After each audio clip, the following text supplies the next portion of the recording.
పద్మాకరం దినకరో వికసం కరోతి చంద్రో వికాసైతి కైరవ చక్రవాలం నా అభ్యర్థితో జలధరోపి జలం దదాతి సంత స్వయం పురహితే విహితాభియోగా.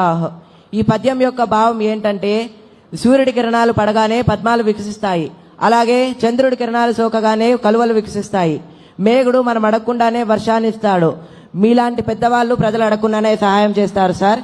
ఇవి గొప్ప వాళ్ళ యొక్క లక్షణాలు. మన రాష్ట్ర ముఖ్యమంత్రి వర్యులు ఎంతో గొప్ప ఆలోచనతో, ఏ పిల్లవాడు విద్యకు దూరం కాకూడదన్న గొప్ప సంకల్పంతో తల్లికి వందనం అనే పథకాన్ని అమలు చేశారు. ఒక్కో విద్యార్థికి 15,000 చొప్పున ఆర్థిక సహాయం చేశారు. కుటుంబంలో చదివే విద్యార్థులు ఎంతమంది ఉంటే అంతమందికి తల్లికి వందనం అందజేస్తున్నారు.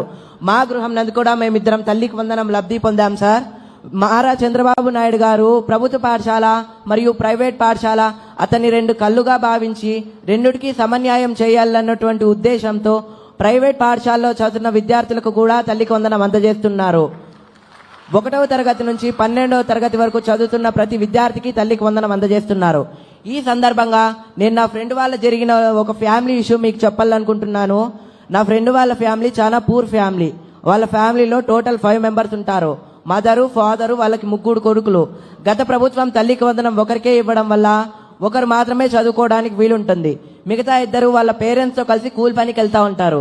అది గమనించిన మన రాష్ట్ర ముఖ్యమంత్రి వర్యులు, ఏ పిల్లవాడు ఇలా కూలి పనికి వెళ్ళకూడదు, 18 ఏళ్ల వయసు లోపున్న ప్రతి పిల్లవాడు కంపల్సరిగా పాఠశాలలో లేదా కళాశాలలో చదువుకోవాలా అనే గొప్ప సంకల్పంతో తల్లికి వందనం అనే పథకాన్ని అమలు చేయగా, కుటుంబంలో ఎంతమంది విద్యార్థులుంటే అంతమంది విద్యార్థులకి తల్లికి వందనం అందజేస్తున్నారు.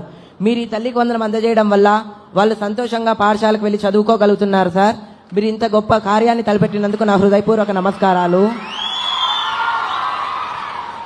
నేను మీకు మాట ఇస్తున్నాను సార్, మీరు ఈ తల్లికి వందనం క్రింద ఇచ్చిన అమౌంట్ ఏదైతే ఉందో ఇది నేను వృధాగా వాడను. నా పై చదువు కోసం ఉపయోగించి మీ ప్రభుత్వంలోనే నా చదువు అంతా ఫినిష్ చేసి ప్రభుత్వానికి, దేశానికి ఉపయోగపడేలా తయారైతానని మాట ఇస్తున్నాను సార్.